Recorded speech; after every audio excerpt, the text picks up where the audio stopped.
Bitta voqea hech qachon esimdan chiqmaydi-da. Bir qiz bola tanishim bo'lardi. Bir kun jahlim chiqib turganda o'sha qiz telefon qilib qoldi. Ichimdagi bor alamimni undan oldim.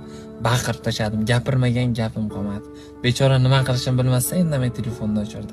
Orada ozgina vaqt o'tgandan keyin uzr so'rash uchun unga telefon qildim va u telefonni ko'tarishi bilan iltimos uzr so'ramang, men sizni o'z akamdek hurmat qilaman. O'g'il bolani g'ururi mening xafaligimdan ancha ustun turadi.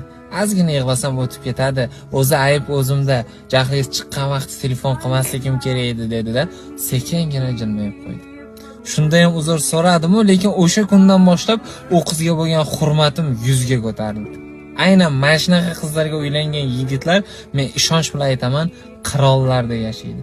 Ano jahli chiqqanda yoki urushganda baqirib, so'kib tashlaydigan gargameli kiradigan bo'lsa, unaqa qizdan hech qachon yaxshi xotin chiqmaydi. To'ydan keyin o'zgarar deb umid qilmang. Ota-onasidan 18-20 yilda olmagan tarbiyasini 1-2 oyda sizdan ola olmaydi. Xalqimizda bitta zo'r gap bor-da, bukrini go'rt sotadi. Bor yo'g'i shu.